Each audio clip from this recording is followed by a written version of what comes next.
texto de hoje é o texto de João 20, versos de 19 a 23. Eu vou ler nessa Bíblia, que tem a versão um pouco diferente da que a maioria de nós está acostumado. Cadê o Sena?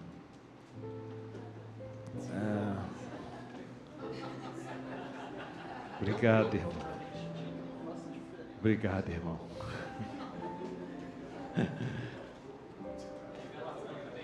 Tem galardão também. Aquele que trouxer uns óculos para um dos meus pequeninos não perderá o seu galardão. Toda doação é fruto do amor, e todo amor, quem ama, diz João, viu Deus. Ninguém doa se não amar. A doação é a expressão máxima do amor, né? Amor é doar. E aí o Nico veio com uma reflexão, daqui a pouco eu vou falar sobre isso. Perdoar é ir para além da doação, é amar por excelência. Coisa linda. Eu vou ler o texto aqui. Hoje a gente celebra Pentecostes. Pentecostes vem, como vocês vão ouvir daqui a pouquinho, uma palavra grega, que é 50, 50 dias depois da Páscoa. Hoje, exatamente hoje, a gente está a 50 dias, ou 50 dias depois da Páscoa. Toda a cristandade celebra esse dia, porque é um dia marcante na nossa história. Eu vou ler aqui o texto, e se você quiser acompanhar nessa Bíblia que está aqui, se não na sua Bíblia, é um pouco diferente a versão, mas o texto, a essência, vai ser a mesma. Para crer, esse é o título aqui da Bíblia Mensagem. Mais tarde, no mesmo dia, deixa eu dizer para vocês que dia é esse, João no capítulo 20 vai narrar desde a ressurreição de Jesus, Maria Madalena indo para o túmulo, voltando, indo chamar Pedro e João, João indo lá, correndo na frente de Pedro, aí Pedro entra no túmulo, volta, vai aos discípulos, todo mundo fica ali meio que desconfiados. Depois Jesus aparece, dá de comer para os seus discípulos, diz: paz seja com vocês. Depois ele desaparece, volta de novo uma segunda vez para encontrar com Tomé, toca nas suas mãos, né, nas chagas das mãos e dos pés, e diz: sou eu mesmo, Tomé, esse que está com você, aqui com vocês. João termina o seu relato no capítulo 20 assim, mas é nesse dia, por isso que aqui já no começo, mais tarde, neste mesmo dia, no primeiro dia da semana, no domingo, que a gente celebra, passou a ser domingo, né? Dominus Day, o dia do Senhor, por conta da ressurreição. Mais tarde, no mesmo dia, os discípulos estavam reunidos, mas com medo dos judeus. Haviam trancado todas as portas da casa. De repente, Jesus entrou, pôs-se no meio deles e disse: paz seja com vocês. A minha voz não chega nem perto do que eu imagino que tenha sido aquela voz de Jesus. Paz seja com vocês. E mostrou a eles suas mãos, o seu lado, onde havia sido cravada a lança do soldado, de onde jorrou aquele líquido, né, mostrando que Jesus tinha morrido. Vendo o Senhor com os próprios olhos, os discípulos ficaram exultantes. Eles estavam com medo, agora eles exultam. Acendia o coração deles com alegria. Jesus repetiu sua saudação: paz seja com vocês. Assim como o Pai me enviou, eu envio vocês.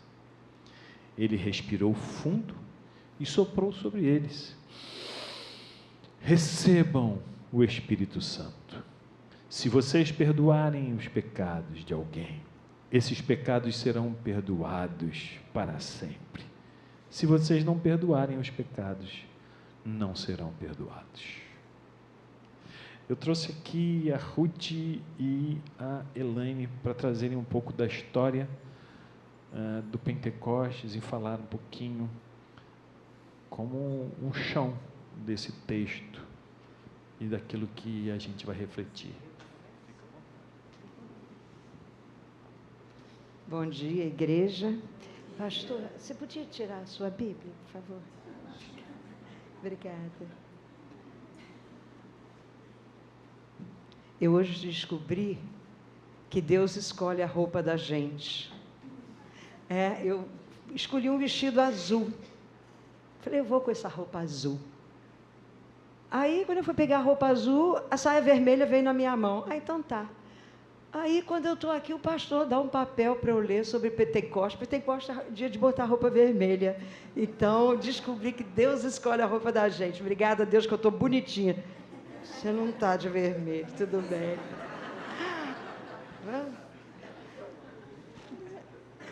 E o pastor deu esse texto. Foi você que escreveu, pastor?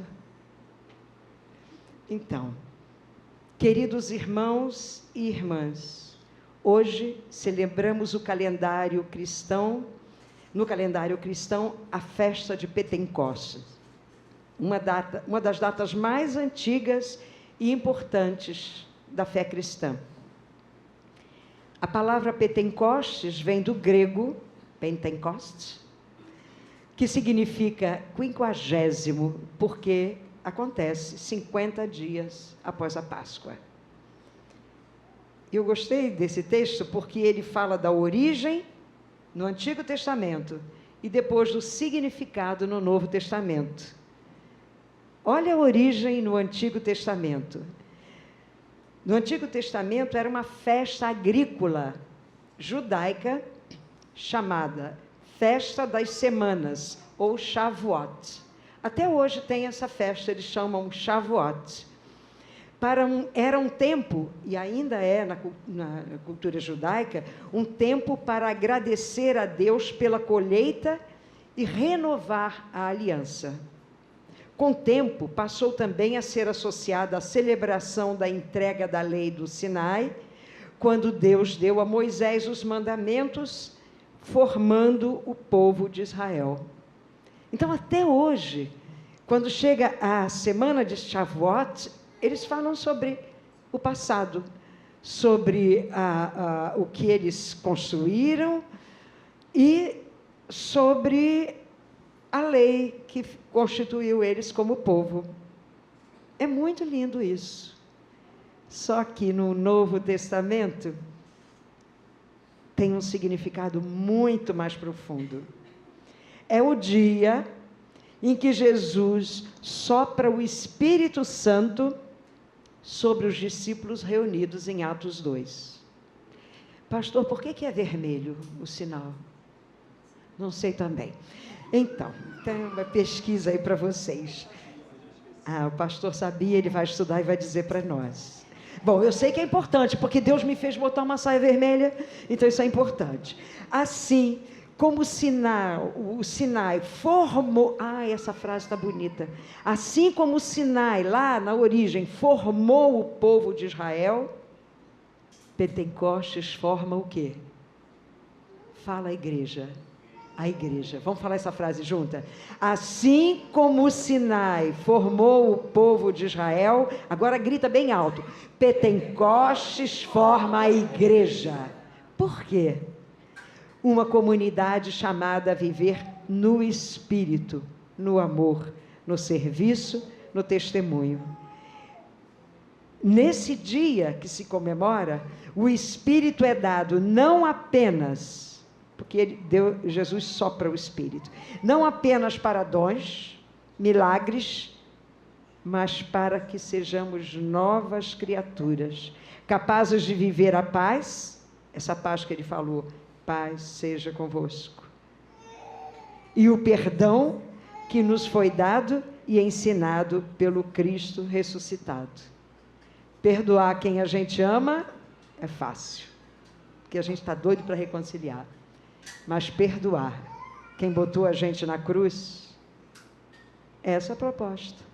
Não vai dizer que é difícil, porque não é você que perdoa o inimigo, é o Espírito Santo de Deus que perdoa em você, porque você também quer que ele se reconcilie com Deus e com você. E para terminar, eu trago um outro relato, mais profundo ainda. Porque agora você vai imaginar, Eu sou cineasta, minha profissão. Trago todo mundo para coisa. Você vai se imaginar numa sala fechada e você morrendo de medo. Vai buscar seu medo. Medo do futuro, medo do desemprego, medo de que essa bagunça que está na família não dê jeito, medo da velhice, medo. Busca medo. Medo das guerras. Você entrou dentro dessa sala? Porque essa cena aqui é para ser vivida hoje também. Hoje, vamos olhar para um outro relato de Pentecostes que aconteceu em João 20, que o pastor acabou de ler. Eles estavam todos trancados, morrendo de medo. Já sabiam que Jesus tinha ressuscitado. Mas eles estavam com medo, sabe de quê? De ser mortos também. E sabe o que aconteceu com eles? Eles morreram também. Só que foi uma coisa assim tão assumida que disseram, Pedro disse, eu não quero morrer igual ele, eu não sou digna de morrer, me crucifica de cabeça para baixo. Olha como é que a presença do Espírito Santo. Eles estavam com medo porque ainda não tinham recebido o Espírito Santo. Aí Jesus entra nessa casa, ele entra, diz que o corpo glorificado, nenhuma porta abriu. Eu tenho interesse nesse corpo porque é o corpo que eu vou ter também, você vai ter também. O fato é que ele entra nessa sala e sopra sobre eles o Espírito Santo. Porque essa frase que eu amei, pastor, porque Pentecoste começa no interior de cada um de nós. Eu convido você a ler em casa Gênesis 2:7, que Deus fez o homem. Não aconteceu nada. Aí ele soprou e o homem se tornou alma vivente. Né? Então, esse sopro agora é com a gente respirando, andando, mas é para a gente respirar nele. Pneuma, Espírito Santo. Antes de ser um momento para fora, é um sopro que transforma corações trancados. Não está escrito aqui, mas eu vou orar. Senhor Deus, a gente tem o coração trancado por dúvidas, por incertezas, por coisas que estão cercando a nossa família, a nossa casa. Não era nada disso que a gente queria e a gente se tranca. Destranca a gente, Deus. Destranca, sopra, porque a revolução começa em nós. Começa dentro de nós. Quando a gente for destrancado, a família vai destrancar, o trabalho vai destrancar, a insegurança da velhice vai destrancar, tudo destranca. Mas quem tem que destrancar é a gente primeiro, e é o Espírito Santo. Renova em nós o Espírito Santo. Essa aí é a nossa oração. Amém.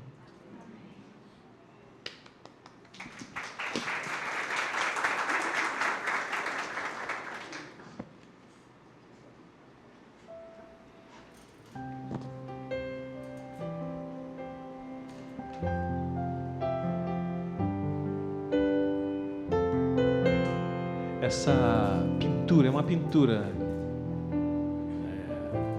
ela é enorme, uma parede inteira, que está exibida lá no Museu do Louvre, em Paris.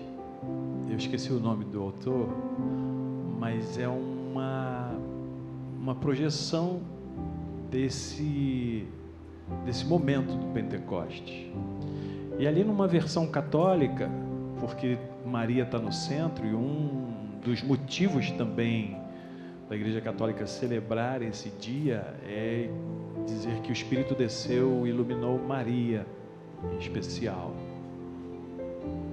Mas expandindo um pouquinho mais e vindo para as outras tradições ortodoxa e protestante, o fato é que o texto diz que todos foram iluminados, e sobre todos Jesus soprou o seu Espírito. Lógico que a casa onde eles estavam não devia ser aquela ali com as colunas romanas e tal, ia ser uma coisa muito mais rústica, né? Mas é uma pintura do século XVIII, numa realidade cultural diferente. Eu queria que a gente mirasse um pouco e a gente se colocasse nessa cena. As portas estão trancadas, o medo se instaurou, a existência parece que parou, mas é sempre uma ação de Deus, a iniciativa é sempre dele. Ele vem quando a gente não pode ir, ele faz o movimento quando a gente não consegue dar mais um passo e sopra sobre nós. Vamos cantar essa canção, Espírito enche a minha vida, como uma oração. Espírito enche a minha vida, Espírito enche a minha vida, enche-me do teu poder, pois de ti eu quero ser. Espírito enche o meu ser. Espírito, numa oração. Espírito enche a minha. Respira fundo. Espírito, recebe o sopro, enche a minha vida, enche-me do teu poder, pois de ti eu quero ser.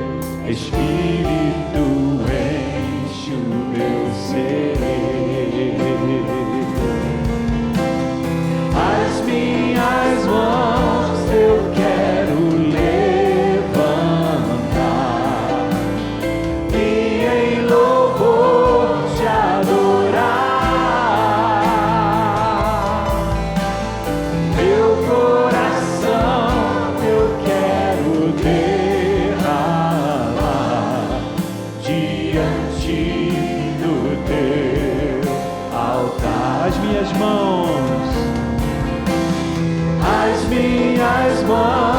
eu quero levantar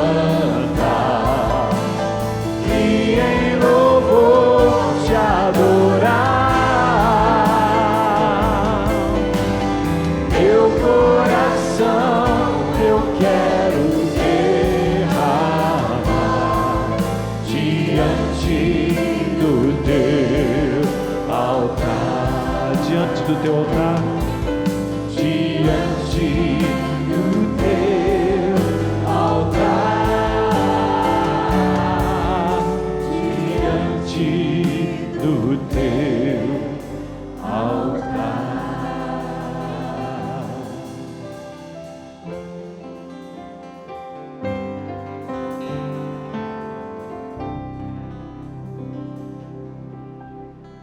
Eu comentei aqui no pé do ouvido com a Ruth, Deus escolhe mesmo a nossa roupa. Eu estava de cinza hoje de manhã. E aí eu, não. E aí, aqui ó, olha nós duas. No tom da terra, né, no vermelho, terracota e por aí vai. Celebrar esse dia com símbolos. Né? Deus nos convida a trazer símbolos para a gente que nos lembrem. Não que a gente precise deles, eles só nos ajudam. A gente não depende deles, mas eles nos ajudam. E o texto que eu tenho, né, que eu recebi para compartilhar, me vem como um convite ao entendimento, mas também à súplica, ao posicionamento que nós precisamos assumir. E ele diz: queridos irmãos, queridas irmãs, agora que recordamos a história e o sentido profundo de Pentecostes, convido você a olhar para dentro do teu coração. Onde você tem portas fechadas, portas trancadas? Onde você sente os medos, cansaço, vazio, desânimo e, quiçá, desespero? Onde você precisa que o Jesus ressuscitado entre e sopre vida nova? Assim, estavam os primeiros discípulos, naquele primeiro Pentecostes descrito em João, com medo, fechados, sem forças, sem respostas. Mas o Cristo ressuscitado entrou e soprou. E ali começou a nova criação. Ali começou a igreja. Eu e você, igreja de Jesus Cristo. Hoje, este mesmo Espírito está entre nós. Aleluia! Ele não precisa de portas abertas. Ele não depende de portas abertas. Ele entra, mesmo em meio às nossas resistências, mesmo em meio à existência dessas resistências. Ele sopra onde há sede de vida. Ele transforma a nossa fragilidade em força do alto, em força nele. Por isso, agora vamos colocar em oração e adoração, dizendo: vem, Espírito Santo, vem sobre mim, vem sobre nós, sopra teu fôlego de vida, renova meu coração. Vou repetir. Vem, Espírito Santo, vem sobre mim, vem sobre nós, sopra teu fôlego de vida, renova meu coração. Envia-nos para viver a missão da paz e da reconciliação. Vamos todos adorar ao Senhor em uma certeza e confiança de que hoje, de novo, Pentecostes acontece. Aleluia! Não só na história ele aconteceu, mas ele acontece aqui, no agora, no já, em cada vida aberta ao sopro do Espírito Santo de Deus. Amém.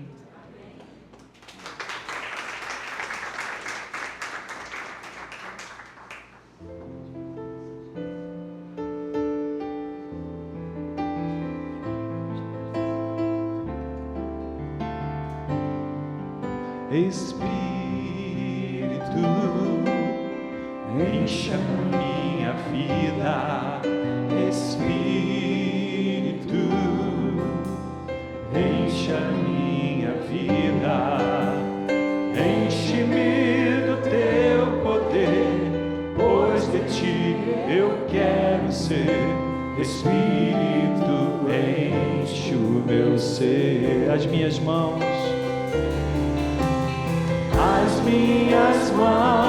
eu quero levantar e em louvor te adorar. Meu coração eu quero derramar diante do teu altar, diante do teu altar, diante do teu altar. O teu altar é o nosso coração. Espírito Santo, habita em nós. Amém. Vocês vão ficar aqui um pouquinho. Já querem descer?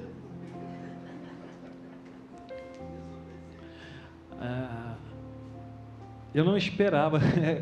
Hoje é Pentecoste, né? Então o Espírito faz o que a gente não espera mesmo. A Ruth e a Elaine adiantaram aqui. Sim. Fogo do Espírito Santo vermelho que desceu sobre os apóstolos na forma das línguas de fogo.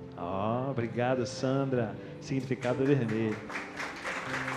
A gente usava muito isso na liturgia lá na igreja de Copacabana, que era uma igreja de liturgia muito memorial, e eu usava vermelho, festa e tal. Eu já tinha esquecido desse significado mesmo. Muito lindo. As meninas economizaram aqui meia hora da minha fala. Olha aqui, ó. 1, 2, 3, 4. Tem umas 10 páginas aqui que eu ia usar para vocês. Mas deixe-me dizer, o Joca vai projetar lá. O que hoje o Espírito está nos dizendo, e sobretudo no texto que a gente leu, eu queria destacar aqui. Paz seja com vocês. Como o Pai me enviou, eu envio vocês. Um slidezinho antes, olha o tema da mensagem, né? Quando ele entra, ele traz vida.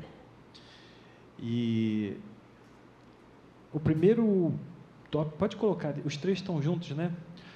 Quando tudo está trancado, ele entra. A Ruth trouxe muito bem aqui na sua oração, e Elaine arrematou no final, que Deus não precisa de portas abertas para entrar. Essa coisa de dizer assim, Deus é um gentleman, ele não arromba a porta. Tem hora que ele arromba mesmo.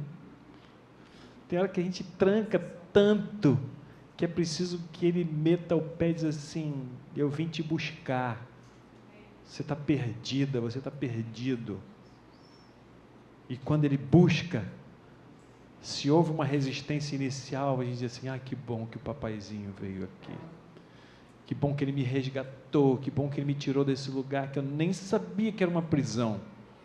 E ele me tirou. A primeira coisa, está nos versos iniciais, quando Jesus entra ali, está tudo trancado, e o texto diz que os discípulos estão com medo dos judeus. Por que não dos romanos?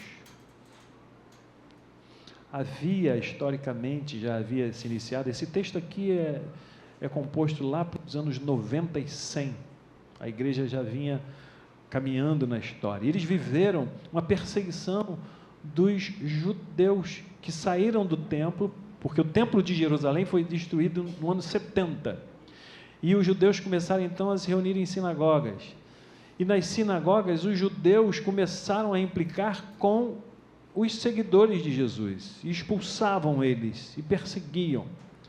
E esse contexto está muito forte aqui em João. E ele ressalta que isso já acontecia lá. Os discípulos estavam com medo por causa das perseguições, que estavam sofrendo ali do Sinédrio, que Jesus sofreu e por isso Jesus morreu. Os discípulos estavam com medo porque traíram o mestre, abandonaram, lembra? A gente acha que só Pedro negou Jesus, mas todo mundo, escapuliu. Só quem ficou lá de perto foi Pedro. Se os outros estivessem, se os soldados, se as pessoas tivessem perguntado para aqueles outros lá, para Tomé, para Filipe, vocês estão com esse Jesus? Eles diriam a mesma coisa que Pedro. Não, a gente não está não. Eles estavam com medo, porque traíram ali a confiança do mestre, estavam trancados naquela casa. E sabe de uma coisa? Os discípulos estão trancados, cheios de medo, porque a vida deles parece que não tinha mais saída. Seu chão sumiu, a cruz arrebentou com a esperança deles. Onde está o nosso grande rei? Morto. Lembra que aqui Jesus ainda não tinha aparecido a eles. E nesse medo, nessa cruz que está no imaginário, mas está muito viva, que despedaça suas esperanças de ver uma libertação para o povo, para a sua vida, é que Jesus entra. Viktor Frankl, que foi um sobrevivente ao Holocausto, era um psiquiatra, neuropsiquiatra, e ele encontrou sentido para a vida dentro do sofrimento, e ele diz que o maior perigo da existência humana é perder o sentido da vida. Se perde o chão, você não tem caminho, você fica paralisado, o medo toma conta da sua existência, e sabe uma coisa? Você não vai para lugar nenhum. Aqui estão os discípulos com medo, estão paralisados, a vida perde o sentido. Nesse momento, Jesus entra, e quando Jesus entra, parece que o medo do futuro desaparece, o trancamento pelas dores, parece que reacende-se a esperança de um conserto do que foi quebrado. O trancamento pelas crises existenciais, espirituais, da fé, parece que se resolvem com a presença dele. O primeiro ponto ali, quando tudo está trancado, ele entra, quer dizer isso para mim e para você. Jesus entra. Jesus entrou na porta que você trancou. Talvez você nem saiba, mas se há portas trancadas, ele hoje está aqui para dizer: eu entro, eu entro.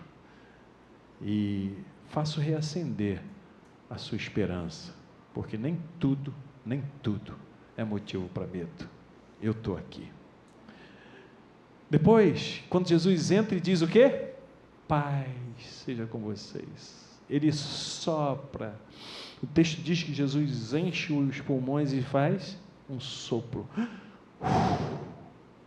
Ele sopra sobre os seus discípulos, sim, numa referência a Gênesis 2:7, quando Deus cria todas as coisas, mas não tinha ninguém para governar, e então ele cria um boneco de barro, que também não tinha vida, e então Deus sopra, e aí o texto lá de Gênesis 2:7 diz que então Adão passou a ter vida, se tornou um ser vivente.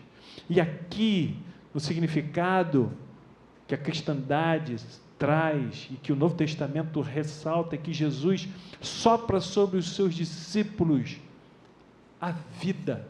Eles estavam mortos de medo, estavam mortos, sem esperança, sem sentido. E Jesus reacende o sentido da vida deles e sopra sobre eles. Daí a importância dessa data para nós. A igreja celebra isso. Nós estávamos mortos e Ele nos deu vida. Jesus ressuscitou, aleluia.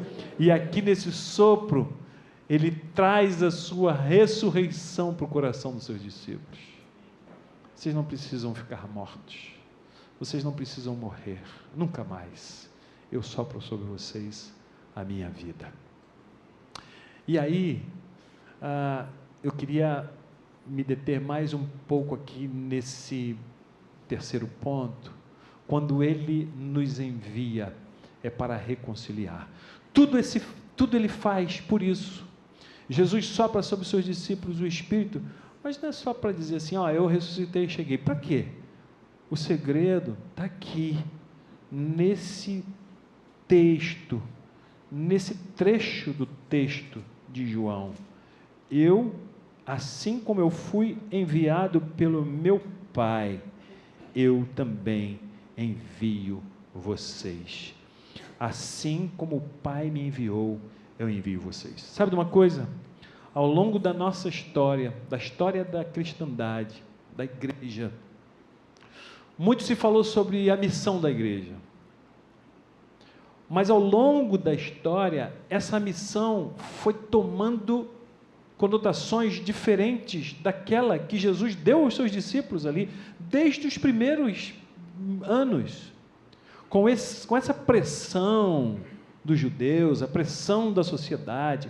Logo lá no primeiro e segundo século, começou-se a se organizar a igreja para se proteger. Então a igreja muito mais se protegia das agressões, começou a se proteger muito mais, do que viver uma vida natural, de harmonia, de amor, de semeadura, de paz. E depois, vindo mais no terceiro século, quando ela se torna uma instituição, A fé não se tornou algo genuíno somente. Eu creio em Deus, eu amo Jesus, vou viver segundo o que Jesus ensinou. Ser cristão era uma questão até de sobrevivência. Você precisava ser cristão quando todo o império recebia como um edito de Milão, dizia-se: o império agora é cristão. Quem não for cristão está indo contra o imperador, vai morrer, vai ser perseguido.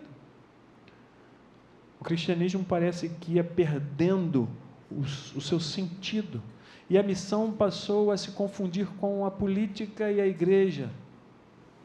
Eu trouxe um quadrozinho ali, que a gente pode ver, você consegue colocar? Eita, eu preciso de uma luneta, nem os óculos do Senna me ajudam mais. Vamos lá. Aqui, vamos considerar aqueles aspectos ali, né? E a missão original de Jesus e a missão distorcida ao longo da história. A missão de Jesus, que Jesus disse que o Pai lhe deu, e ele agora dá aos discípulos, no início tinha a ver, a base era relacionamento com Deus no Espírito.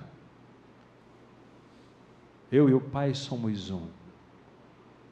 A distorção é a instituição religiosa e jurídica. Passou-se a ter princípios, métodos, preceitos, e começa então a se dar muito valor à defesa da verdade. O Fábio estava aqui com a Vivian essa semana, a gente estava conversando, né, sobre o lema lá que eles viveram na igreja, muito precioso, em que o pastor Neemias Marien dizia: primeiro o amor,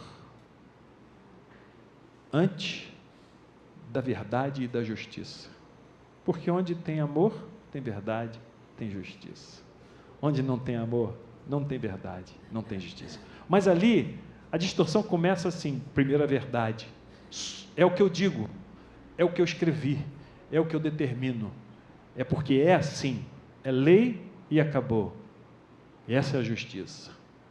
O método era o testemunho e vida pela palavra.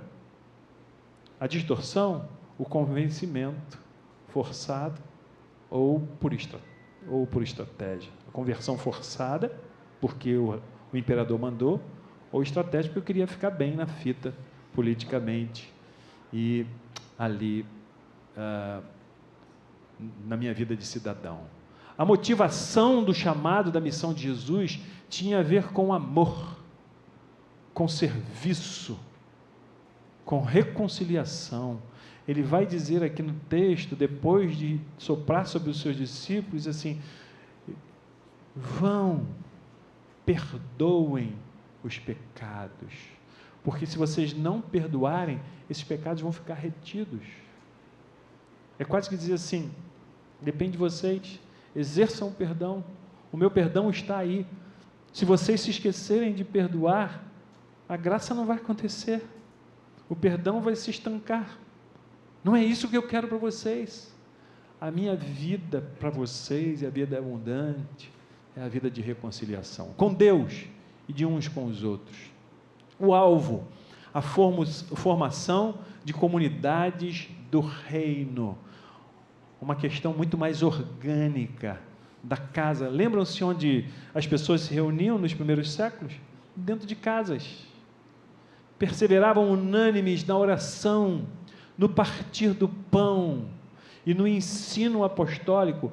E mais à frente, tomou-se os ensinos apostólicos como se fossem dogmas. Não eram dogmas, era estilo de vida, que apontava para Jesus, dizer: foi assim que Jesus ensinou, porque ele viveu isso, vivam isso. A doutrina apostólica nada mais, nada menos é ensinar os seus discípulos a viver um grande mandamento que Jesus ensinou: amem-se, amem a Deus, amem-se uns aos outros. De que maneira a gente ama a Deus?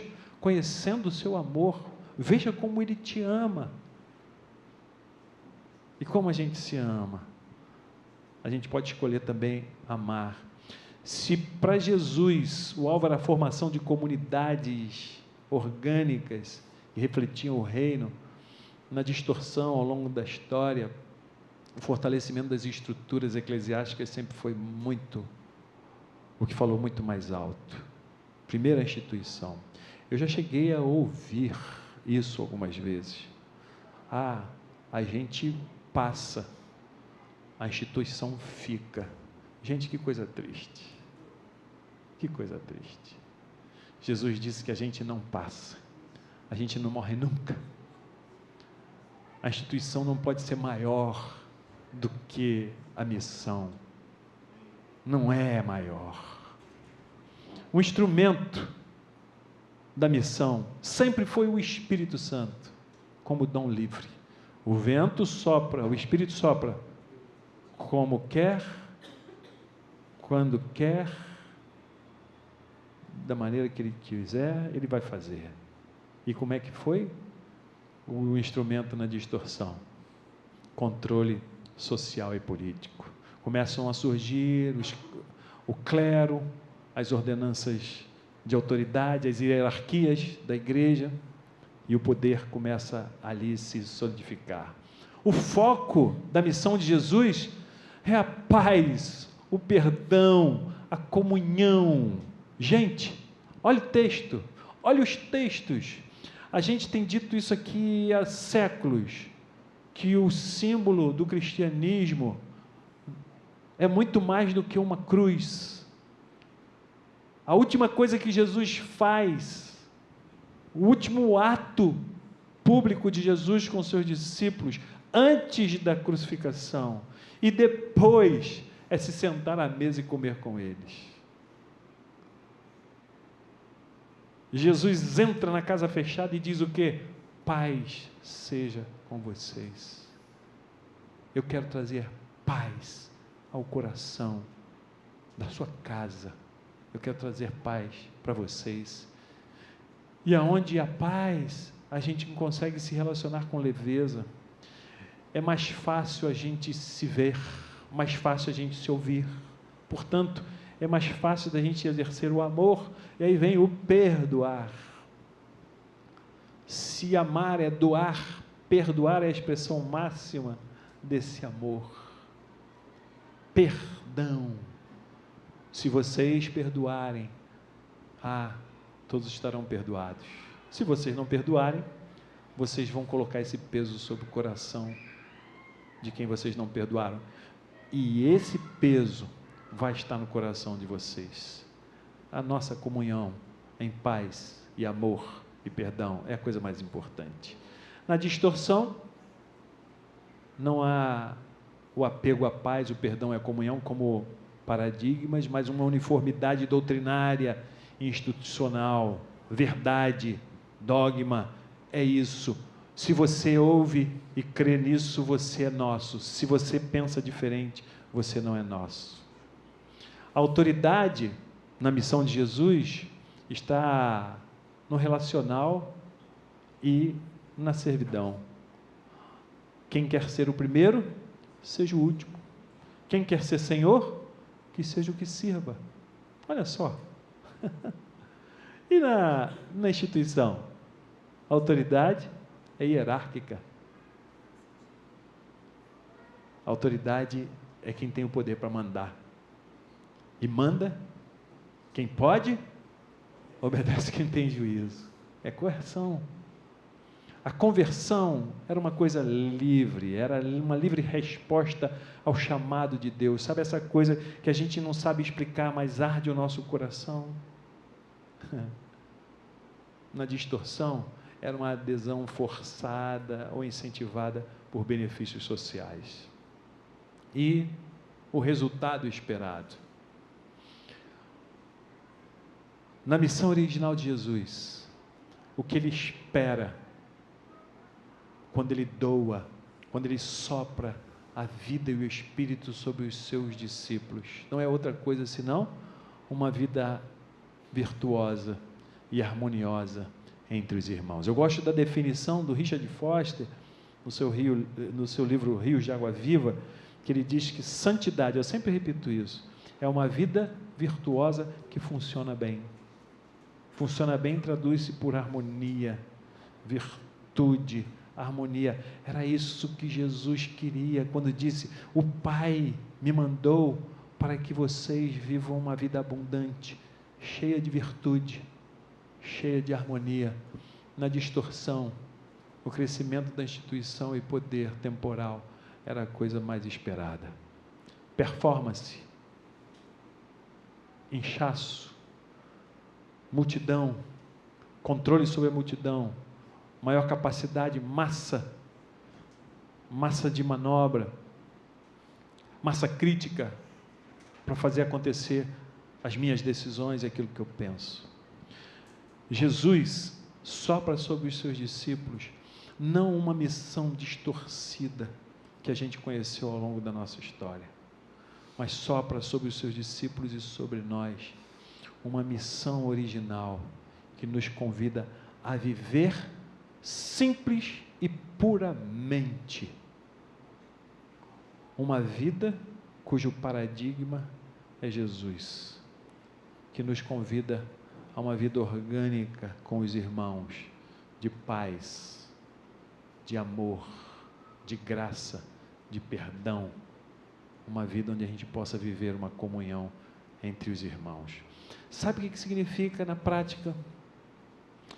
Que Pentecostes não é apenas a lembrança de um momento espetacular, como a gente conhece, registrado lá em Atos 2, foi sim um marco em que desceram línguas de fogo sobre os discípulos, estava uma multidão ao redor dos discípulos, porque era a época ali da comemoração da festa das colheitas, Pentecostes, e povos de todos os lugares vinham, e judeus que já tinham assumido outras línguas, porque viviam em lugares que se falavam outras línguas, vinham para a festa, e era uma verdadeira torre de Babel, não uma torre, né? Mas uma multidão de Babel, cada um falava uma língua diferente, e o grande fenômeno foi que os discípulos falavam uma língua, falava-se em português, e quem falava espanhol, inglês, alemão,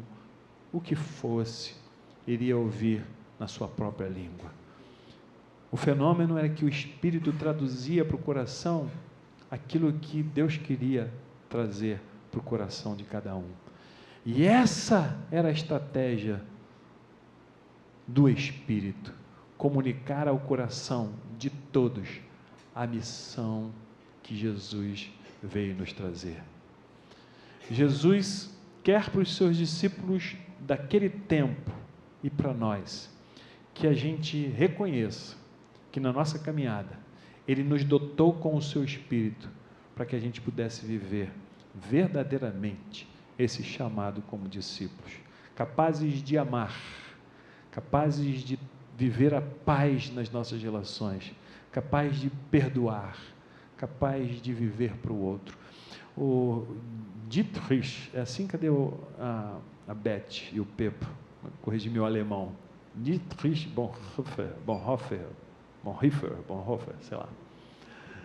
Ele dizia lá: a igreja não tem outro chamado, senão o chamado para viver para o outro. Essa é a nossa missão. É um chamado individual, cada um recebeu o sopro, receba na sua vida esse sopro, é para você. Seja em casa uma discípula, um discípulo, capaz de refletir essa missão de Jesus na sua relação, na relação mais íntima de dentro do seu lar.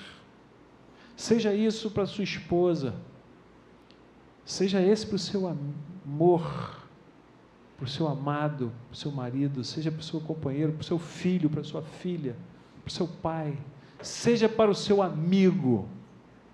Receba o Espírito, Jesus está dizendo. E lá em João 16? Não, 17. A gente sabe 16. Mas o 17 diz assim: porque eu vim ao mundo, não para julgar o mundo, mas para perdoar os pecados de todos. Esse é o chamado de Jesus, porque Deus amou o mundo de tal maneira, 16, que deu o seu Filho unigênito para que todo aquele que nele crê não pereça, mas tenha a vida eterna. Por quê? Aí ele explica, porque eu não vim para julgar o mundo, mas vim para perdoar.